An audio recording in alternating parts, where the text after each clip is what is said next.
Joue ce piano et je t'épouse. A riqué la milliardaire. Mais l'immigré a joué comme un. Vous avez 5 secondes pour vous écarter de mon chemin avant que j'appelle la sécurité. La voix de Victoria Ashworth résonne dans le grand hall du luxueux Riverside Hotel comme un fouet qui fend l'air. À 35 ans, héritière d'un empire hôtelier d'une valeur de 3 milliards de dollars, elle n'avait jamais été contrariée par quelqu'un comme Miguel Santos. L'accident avait été simple. Miguel, qui travaillait discrètement comme serveur lors de l'événement caritatif annuel organisé pour l'élite de Manhattan, avait légèrement heurté la table où Victoria signait un chèque de donation pour les caméras. Une goutte de champagne a éclaboussé sa robe Chanel de 15 000 $. « Madame, permettez-moi de nettoyer », commence Miguel dans son anglais soigné, encore marqué par l'accent de ses origines guatémaltèques. « Ne me touchez pas. » Victoria recula comme s'il était radioactif. « Mon Dieu, tu crois vraiment que tu peux te promener sans faire attention à ce que tu fais ? » À 28 ans, Miguel Santos a franchi 3 frontières pour atteindre les États-Unis 5 ans plus tôt. Il avait 2 emplois pour subvenir aux besoins de la famille qu'il avait laissée derrière lui et envoyait chaque mois 80% de son salaire au Guatemala. Ce soir-là, elle avait désespérément besoin de conserver cet emploi temporaire lors de l'événement. « C'était un accident, madame. S'il vous plaît, laissez-moi payer pour le nettoyage. » Victoria a ri, mais le son n'avait rien de joyeux. C'était du pur venin. « Payer ? Avec le salaire de votre serveur ? Chérie, en 10 ans, tu ne gagnerais même pas de quoi payer le prix de cette robe. » Les invités commencèrent à s'approcher, attirés par l'agitation. Des cadres de Wall Street, des héritières de fortunes séculaires, des politiciens influents, tous avec leur téléphone portable surgissant discrètement, prêts à immortaliser ce qui promettait d'être un spectacle humiliant. Victoria remarque le public grandissant et ses yeux s'illuminent d'une pensée cruelle. Elle a toujours aimé être au centre de l'attention, surtout lorsqu'il s'agit de démontrer sa supériorité sur ses inférieurs. « Vous savez quoi ? » dit-elle en élevant la voix pour que tout le monde puisse l'entendre. « Puisque tu veux t'en m'impressionner, que dirais-tu d'un défi ? » Elle désigne le piano à queue Steinway qui orne le centre de la pièce, une pièce de 200 000 $ qui sert plus de symbole de statut que d'instrument fonctionnel. « Vous voyez ce piano ? Si tu peux jouer quelque chose de bien, je t'épouserai. » La salle éclate d'un rire cruel. Victoria battit des mains, ravie de sa propre cruauté. « Vous avez entendu ça, tout le monde ? L'immigrant va nous donner un concert. »« Victoria, vous êtes terrible !» s'esclaffe Margaret Blackstone, l'épouse d'un sénateur, en séchant ses larmes par le rire. « Pauvre garçon !»« S'il vous plaît, » Victoria roule des yeux de façon dramatique, « je suis généreuse. Je lui donne une chance de s'élever dans la vie. N'est-ce pas ce qu'ils disent toujours vouloir ?» Miguel regarda le piano, puis Victoria, puis tous ces visages moqueurs. Quelque chose s'est réveillé en lui. Un souvenir lointain de petits doigts sur des touches usées, de nuits passées à étudier à la lueur des bougies parce qu'il n'y avait pas d'argent pour l'électricité. Pendant des années, il avait caché cette partie de lui-même. Au Guatemala, avant que l'extrême pauvreté n'oblige sa famille à vendre jusqu'à ses meubles, avant de traverser les déserts et d'affronter les frontières, il avait été différent. Mais ici, aux États-Unis, il n'était qu'un immigrant invisible de plus. « Bien sûr qu'il n'y arrivera pas, » poursuit Victoria, savourant chaque mot comme un vin cher. Les gens comme lui ne savent que servir de la nourriture et nettoyer les toilettes. L'art, la musique, la culture raffinée, c'est pour des gens comme nous qui avons reçu une bonne éducation. On devrait peut-être arrêter ça, murmure timidement une dame plus âgée. Le garçon a l'air embarrassé. Gêné. Victoria rit encore plus fort. Chérie, il devrait être reconnaissant de l'attention qu'on lui porte.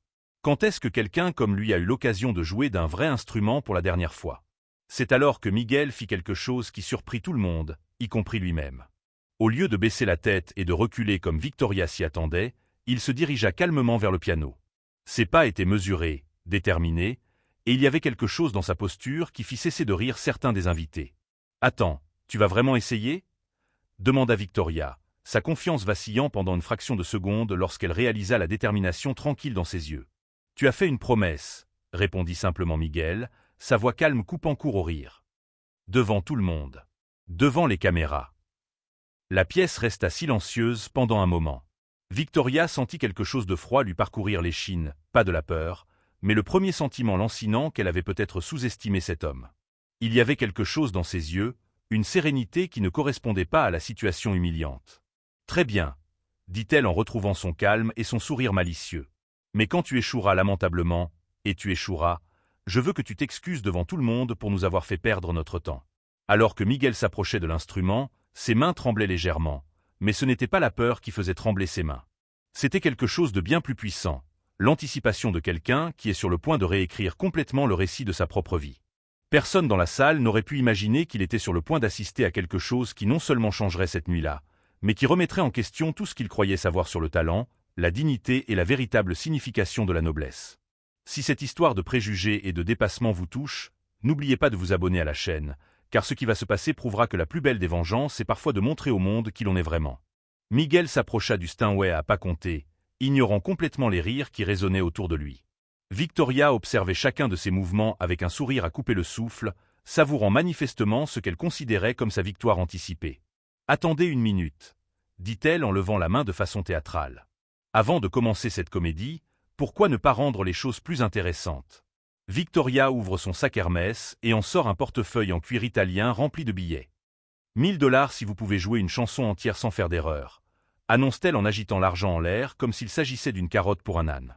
Les invités murmurent entre eux, certains rient de la situation. « Victoria, tu es trop cruelle », chuchote Margaret Blackstone, mais sa voix porte plus d'amusement que de réels reproches. « Cruelle ». Victoria feint l'indignation. « Je lui offre plus d'argent qu'il n'en gagne probablement en un mois. C'est de la pure charité. » Miguel s'arrêta devant le piano, ses mains se posant légèrement sur le couvercle fermé. Pendant un instant, ses yeux se sont fermés, et quelque chose s'est éloigné. Un souvenir de nuit froide dans une petite maison de Quetzaltenango, où un piano droit usé occupait la plus grande partie du salon. En fait, poursuivit Victoria, sa voix prenant un ton encore plus venimeux, que diriez-vous de 2000 $? Mais si vous échouez, et nous savons que vous échouerez, vous devrez vous agenouiller ici devant tout le monde et vous excuser de nous avoir fait perdre notre temps. Le silence qui suit est différent des rires précédents. Certains invités semblaient mal à l'aise face à la cruauté explicite de la proposition. Miguel ouvrit les yeux et regarda directement Victoria. « Et si je pouvais jouer, madame ?»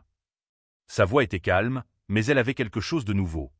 Une autorité tranquille qui fit hésiter Victoria pendant une fraction de seconde. « Impossible », répondit-elle rapidement, masquant son insécurité momentanée par plus d'arrogance. « Mais si, par un miracle divin, vous parvenez à jouer quelque chose qui ne soit pas un désastre complet, je double la mise. 4000 $. Ce que Victoria ne réalisait pas, c'est qu'elle parlait à quelqu'un qui avait joué dans l'une des principales maisons d'opéra du Guatemala avant l'âge de 18 ans. Miguel Santos n'était pas seulement un immigrant à la recherche d'opportunités. C'était un prodige de la musique qui avait renoncé à une bourse d'études à la Juilliard School lorsque sa famille avait tout perdu lors d'une inondation dévastatrice. La décision d'émigrer aux États-Unis n'était pas seulement une question de survie financière. C'était aussi une question de sacrifice. Chaque dollar qu'il envoyait chez lui permettait à ses 3 jeunes frères et sœurs d'aller à l'école, de payer les médicaments de leur père diabétique et d'aider à reconstruire la petite école de musique qu'il avait lui-même fréquentée dans son enfance. 4000 $, répéta Miguel lentement, comme s'il calculait le nombre de mois d'envoi de fonds que cela représentait pour la famille. « Et si je joue mieux que n'importe quel pianiste professionnel que tu as déjà entendu ?» La question prit Victoria complètement au dépourvu. Elle s'attendait à des supplications, à de la nervosité, peut-être à une excuse pour se sortir de cette situation. Elle ne s'attendait pas à une négociation confiante. « Mieux qu'un professionnel », dit-elle en riant, mais le son est maintenant forcé. « Chérie, tu ne sais même pas tenir une fourchette correctement, et encore moins jouer du piano comme un professionnel. » Certains invités se regardent. La cruauté repoussait les limites de ce qu'ils considéraient comme un divertissement acceptable, même selon leurs critères élitistes. Miguel ouvre le couvercle du piano.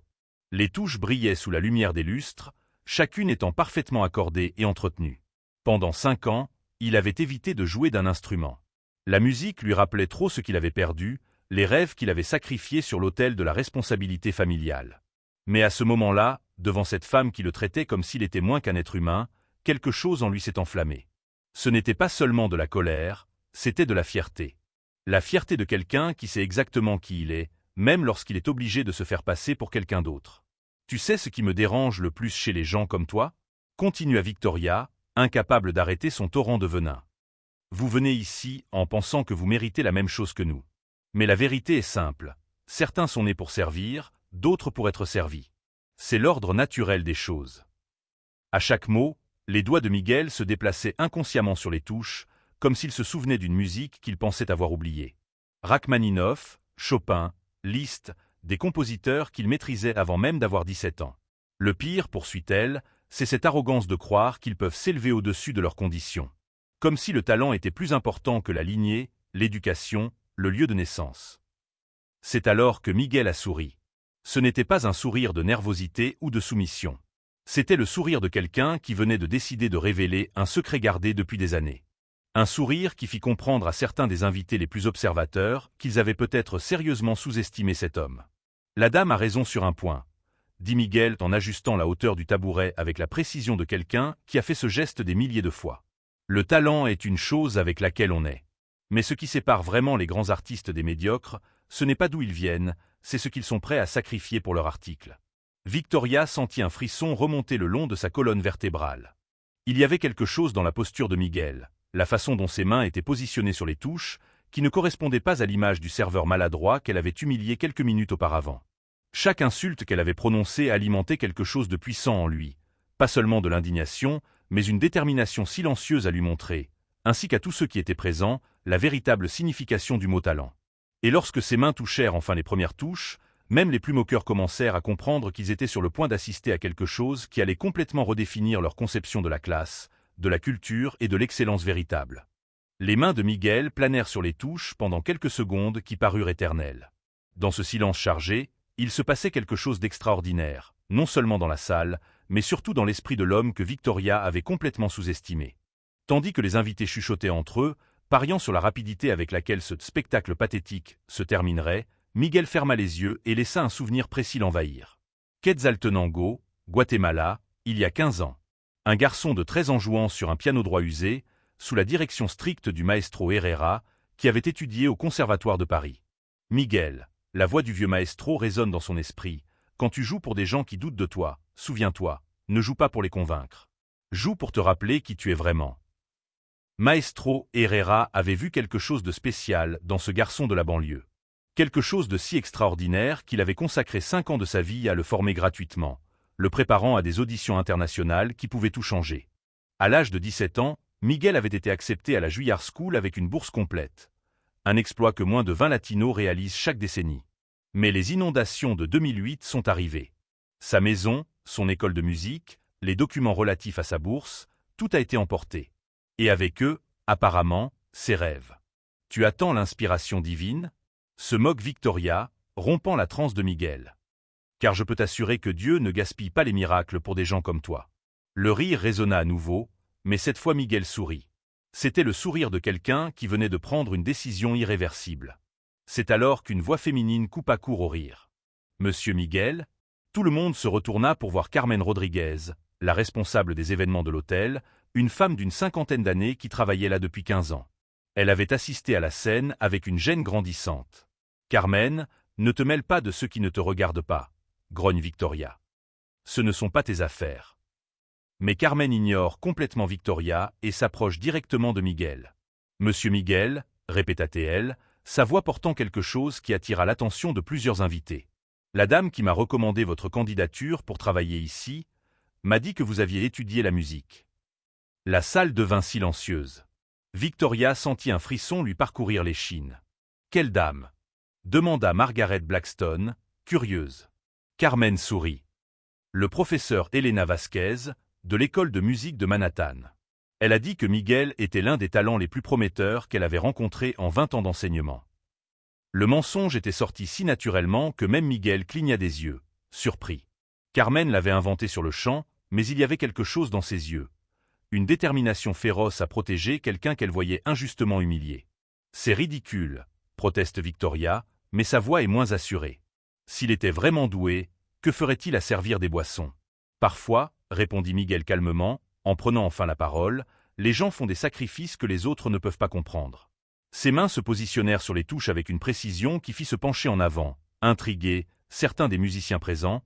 Il y avait 3 violonistes et un violoncelliste parmi les invités. Pendant des années, j'ai évité les pianos. Ils me rappelaient tout ce que j'avais perdu.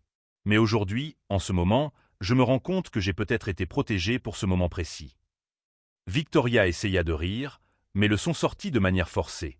Il y avait quelque chose dans la posture de Miguel, la façon dont ses doigts se courbaient naturellement sur les touches, qui ne correspondait pas à l'image de l'immigrant maladroit qu'elle avait humilié. Bon, dit-elle en essayant de reprendre le contrôle, assez de théâtre. Joue cette chanson pour qu'on en finisse. Miguel acquiesça et mit ses doigts en position de départ. Pendant un instant, la salle fut plongée dans un suspense absolu. Puis, sans avertissement ni échauffement, il attaqua les premières notes de l'une des compositions les plus difficiles du répertoire classique, la Campanella de Liszt. Les premières notes ont jailli comme des gouttes de pluie cristalline, chacune parfaitement articulée. Certains invités échangent des regards surpris. Ce n'est certainement pas ce à quoi ils s'attendaient de la part d'un serveur nerveux. Carmen observa la scène avec un sourire grandissant, réalisant que son intuition à propos de Miguel était correcte. Il y avait quelque chose de spécial chez lui, quelque chose qu'elle avait remarqué pendant les 5 années où ils avaient travaillé ensemble. La façon dont il tambourinait inconsciemment des rythmes complexes en nettoyant les tables, la façon dont ses yeux s'illuminaient lorsque de la musique classique passait sur le système de sonorisation de l'hôtel. Victoria sentit son estomac se contracter. Les notes qui sortaient du piano n'étaient pas seulement correctes, elles étaient magistrales. Chaque phrase musicale était exécutée avec un naturel qui n'était du cas des années d'entraînement rigoureux. Mais ce qui a vraiment fait se redresser certains invités sur leurs chaises, c'est lorsque Miguel a commencé à accélérer le tempo, ses mains volant sur les touches dans des passages qui nécessitaient non seulement de la technique, mais aussi un talent artistique de classe mondiale. « Mon Dieu !» a marmonné l'un des violonistes présents, « est-ce qu'il joue cela de mémoire ?» La question se répercute discrètement parmi les musiciens, mais suffisamment fort pour que Victoria l'entende. Elle regarda autour d'elle, voyant des expressions de fascination croissante remplacer les sourires moqueurs des minutes précédentes. Miguel commençait à peine à jouer, et tandis que ses mains dansaient sur les touches avec une maîtrise qui aurait impressionné même les musiciens professionnels, une réalisation terrifiante commença à se former dans l'esprit de Victoria. Elle avait défié exactement la mauvaise personne. Ce qu'aucune des personnes présentes n'aurait pu imaginer, c'est que cette performance n'était qu'un échauffement, et que le véritable spectacle était sur le point de commencer, révélant non seulement l'extraordinaire talent que Miguel avait caché pendant des années, mais aussi une leçon de jugement et d'humilité que personne dans cette salle n'oublierait jamais. La mélodie était obsédante, mélancolique, mais avec une force sous-jacente qui parlait de lutte, de sacrifice et d'espoir indestructible. L'interprétation de la Campanella de Liszt qui est sortie des mains de Miguel n'était pas seulement techniquement parfaite, elle était transcendante. Chaque note cascadait dans la salle comme une eau cristalline, et lorsqu'il atteignait les fameux sauts d'octave qui font trembler de nervosité les pianistes professionnels, il les exécutait avec une aisance qui frôlait le surnaturel. Victoria a l'impression que le sol se dérobe sous ses pieds. Ce n'est pas possible. Le serveur immigré qu'elle avait humilié quelques minutes auparavant jouait avec une maîtrise dont elle n'avait été témoin qu'au Carnegie Hall. Impossible, marmonna-t-elle, mais sa voix fut engloutie par les applaudissements qui résonnaient déjà dans la salle. Miguel termine le premier morceau sur une cadence qui fait vibrer les lustres. Sans lever les yeux du piano, sans pause dramatique, il enchaîna directement avec la ballade numéro 1 de Chopin. Une composition qui exigeait non seulement de la technique, mais aussi une profondeur émotionnelle que peu de pianistes étaient capables de transmettre. Monsieur Miguel, Carmen s'est approchée pendant un interlude plus doux, la voix chargée d'une émotion sincère. Puis-je vous poser une question ? Miguel acquiesce, ses mains continuant à danser sur les touches. L'école Juillard. Avez-vous vraiment étudié là-bas ? Un silence de mort s'abattit sur la pièce. Même Victoria cessa d'essayer de trouver une explication logique à ce dont elle était témoin. Miguel sourit, ses doigts exécutant un passage particulièrement complexe, sans même regarder les touches. J'ai été accepté avec une bourse complète à 17 ans. J'ai été la première personne de ma famille à quitter le Guatemala. Un murmure collectif parcourt les invités. La Juilliard School, l'école de musique la plus prestigieuse du monde. Victoria, sans la nausée, lui montait à la gorge. Alors pourquoi ? Margaret Blackstone commença, mais ne put terminer sa question. Pourquoi suis-je ici à servir des boissons ? Miguel ajouta, sa musique gagnant une intensité émotionnelle qui fit sécher les larmes des yeux de certains. Parce que la vie nous apprend parfois qu'il y a des choses plus importantes que nos propres rêves. C'est alors qu'un jeune homme dans la foule a levé son téléphone portable. Mec, tout le monde doit voir ça. Il avait commencé à diffuser en direct sur Instagram. Victoria a réalisé ce qui se passait et a ressenti une véritable panique. Non, ne faites pas ça. Arrête de filmer. Mais il était trop tard. D'autres invités avaient déjà sorti leur téléphone. Le hashtag Immigrant Virtuoso a commencé à apparaître en temps réel sur les médias sociaux, accompagné de hashtag Justice pour Miguel et hashtag Billionaire Shame. Je vous connais, dit un homme plus âgé en s'approchant du piano. Victoria reconnaît en lui Richard Morrison, critique musical au New York Times. Vous êtes Miguel Santos, le prodige guatémaltèque qui a disparu il y a des années. J'ai écrit sur votre audition en 2019. Le sang de Victoria se glace. Ce n'était pas seulement un serveur talentueux, c'était un musicien internationalement reconnu qui avait tout simplement disparu de la scène mondiale. Vous vous souvenez de l'article? Morrison poursuit en sortant son téléphone portable. Le titre était « Un jeune guatémaltèque pourrait être le prochain Horowitz ». J'étais à son audition au Lincoln Center. Miguel acquiesce et passe à une composition de son cru que personne n'avait encore entendue. Ce morceau, dit-il à voix basse en jouant, j'ai consacré les 5 dernières années à une cause plus importante que ma carrière. Ma famille, ma communauté. Parfois le sacrifice vaut plus que la gloire personnelle. 50 000 vues en 5 minutes. s'est écrié le jeune homme diffusant sur Instagram. Les gars, ça explose. 100 000 maintenant. Victoria tente désespérément de reprendre le contrôle, mais sa voix est tremblante. D'accord, vous savez comment jouer. Ça ne change rien au fait que tu n'es qu'une. Un immigrant qui a abandonné une carrière internationale pour s'occuper de sa famille, interrompt Morrison, les yeux brillants d'indignation journalistique. Madame, avez-vous la moindre idée de la personne que vous venez d'humilier? Carmen s'approche de Victoria, cette fois sans aucune déférence. Madame Victoria, Monsieur Miguel envoie $2000 par mois à une école de musique qu'il a fondée au Guatemala. Je le sais parce que je l'aide à faire les virements bancaires. Quelqu'un annonce 200 000 vues. C'est viral. Victoria regarde avec horreur son humiliation délibérée se transformer en un désastre épique pour les relations publiques. Les commentaires sur les flux en direct défilaient plus vite qu'elle ne pouvait les lire, mais les mots qu'elle parvenait à saisir la rendaient physiquement malade. Cette femme est dégoûtante. Miguel est un héros. Quelle raciste dégoûtante. Boycottez ces hôtels. Ce que vous avez fait, ce que vous avez fait, ce que vous avez fait, ce que vous avez fait, etc. Ce que vous avez fait, dit Miguel, en terminant sa composition originale et en se tournant vers elle pour la première fois depuis qu'il a commencé à jouer, c'est de me rappeler qui je suis vraiment. Et pour cela, je vous remercie. Sa voix était calme, mais elle était empreinte d'une dignité qui fit reculer Victoria physiquement. Il n'y avait pas de triomphe cruel dans ses yeux, juste une sérénité inébranlable qui la faisait se sentir plus petite qu'un insecte. Morrison tapait furieusement sur son téléphone. Madame Ashworth, je voudrais une déclaration officielle sur les propos que vous avez tenus ce soir. Ils feront la une des journaux de demain. 300 000 vues. Le jeune homme était presque en train de crier. Un demi-million. Les gars, vous entrez dans l'histoire. Carmen s'approche de Victoria avec une expression mêlant pitié professionnelle et satisfaction personnelle. Madame Victoria, le directeur général de l'hôtel voudrait vous parler de toute urgence. Il semble que certains clients importants annulent leurs réservations et demandent à être remboursés après avoir vu les vidéos en ligne. Nous avons également des journalistes qui arrivent dans le hall, a ajouté un employé de l'hôtel qui était apparu discrètement. TMZ, CNN, quelques habitants. Ils veulent tous une déclaration. Victoria se sentait en chute libre.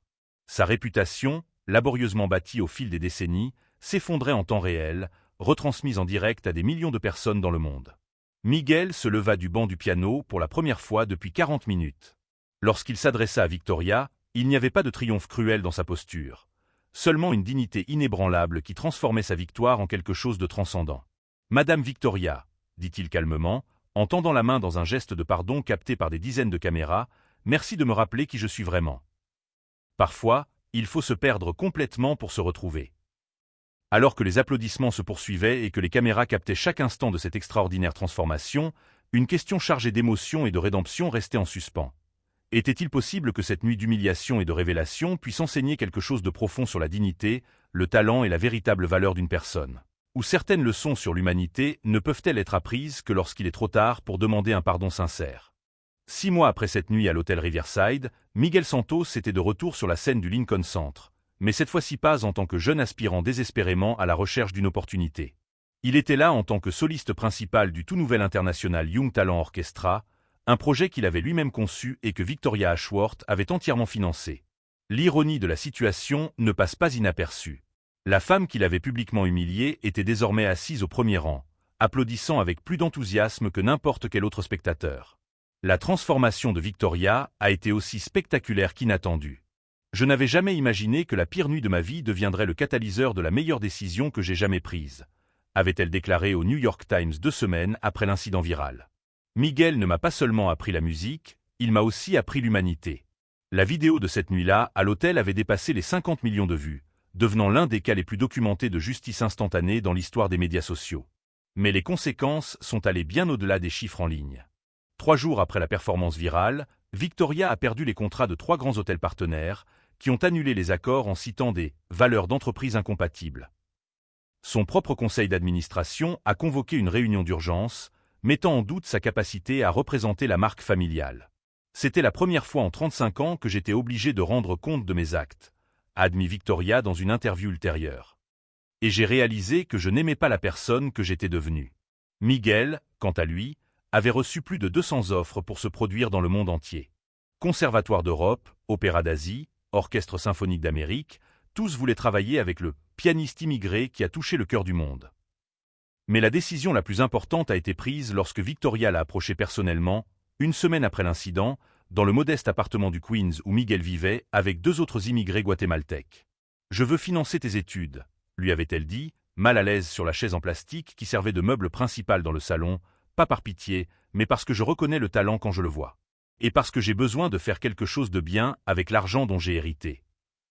La proposition initiale était simple. Victoria paierait pour que Miguel reprenne ses études à la Juilliard School et couvrirait toutes les dépenses de sa famille au Guatemala. En retour, Miguel l'aiderait à créer une fondation dédiée à la découverte et au soutien des talents musicaux dans les communautés défavorisées du monde entier. Au début, j'ai cru que c'était de la culpabilité, a expliqué Miguel au critique Richard Morrison, qui suivait l'histoire depuis des mois. Puis j'ai compris qu'il s'agissait de quelque chose de plus profond. Victoria essayait sincèrement de se racheter, et j'avais la possibilité de transformer ma souffrance en quelque chose qui pourrait aider des centaines d'autres personnes. La fondation Santos Ashworth a été officiellement lancée 3 mois plus tard, avec un investissement initial de 10 millions de dollars. Son premier projet consistait à construire 5 écoles de musique dans des communautés rurales du Guatemala, du Honduras et du Salvador. Carmen Rodriguez, qui avait défendu Miguel lors de cette nuit fatidique, a été engagée comme directrice opérationnelle de la fondation. Son intuition quant au caractère particulier de Miguel s'était révélée exacte d'une manière extraordinaire. Lorsque j'ai vu cette femme humilier Miguel, j'ai su que j'assistais à quelque chose d'important, s'est souvenu Carmen lors d'une interview. Pas seulement une injustice, mais l'occasion pour quelqu'un de spécial de montrer au monde ce dont il est capable. Le critique Richard Morrison avait publié une série de 3 articles sur leur transformation, intitulée « Quand l'humiliation devient rédemption ». Le dernier article se terminait par une observation profonde. À l'ère des annulations et de la vengeance numérique, Miguel Santos et Victoria Ashworth ont prouvé qu'il existe une autre voie, celle de la transformation mutuelle par l'art et le pardon. Victoria a perdu beaucoup de ses vieux amis de l'élite new-yorkaise, mais elle a gagné quelque chose de bien plus précieux, un but. Ses anciens amis, comme Margaret Blackstone, l'évitaient lors des soirées mondaines, chuchotant sur son « obsession de la charité » et son amitié inappropriée avec l'immigré. Mais Victoria a découvert que ce monde ne lui manquait pas. Elle passait ses week-ends à visiter des écoles de musique dans les quartiers périphériques, apprenant les noms et les histoires de dizaines de jeunes talents qu'elle aurait auparavant considérés comme invisibles. Miguel, quant à lui, est devenu un symbole mondial de persévérance et de dignité. Son exposé TED, le piano qui a changé de vie, a été suivi par plus de 15 millions de personnes. Des universités du monde entier l'ont invité à donner des conférences sur le dépassement et sur l'art en tant qu'outil de justice sociale. Mais la transformation la plus profonde a peut-être eu lieu ce soir-là au Lincoln Center, 6 mois plus tard. À la fin de son spectacle, une composition originale dédiée aux rêves sacrifiés qui trouve une nouvelle vie grâce à la compassion, Miguel a fait quelque chose d'inattendu. Il a invité Victoria à monter sur scène. Cette femme, dit-il dans le micro, sa voix résonnant dans la salle comble, m'a appris que le vrai courage ne consiste pas à ne jamais tomber, mais à se relever transformé après la chute. Victoria est montée sur scène les larmes aux yeux, non pas de tristesse, mais de gratitude. Elles se sont embrassées devant 2800 personnes et l'ovation qui a suivi a duré plus de 5 minutes. À ce moment-là, toutes les personnes présentes ont compris qu'elles avaient assisté à quelque chose de rare. La preuve que les gens peuvent changer, que les injustices peuvent être transformées en opportunités de croissance, et que parfois les meilleures histoires sont celles où il n'y a pas de méchants à la fin, juste des êtres humains qui ont appris à être meilleurs. La fondation continue de se développer et a déjà soutenu plus de 500 jeunes musiciens en situation de vulnérabilité. Miguel partage son temps entre des représentations internationales et des visites dans les écoles de la fondation, rappelant toujours aux élèves que le talent ne connaît ni frontières ni classe sociale. Victoria, pour sa part, a découvert que la véritable richesse ne réside pas dans l'héritage d'empire, mais dans la construction d'un patrimoine qui traverse les générations. Elle dirige toujours l'entreprise familiale, mais avec une vision totalement différente de ce que signifie le leadership et la responsabilité sociale. Si cette histoire de transformation et de rédemption vous a touché, abonnez-vous à la chaîne pour d'autres histoires qui prouvent que la vraie vengeance ne consiste pas à détruire ceux qui nous ont fait du mal, mais à construire quelque chose de si beau qu'il transforme même nos oppresseurs en alliés de la justice que nous avons toujours mérité.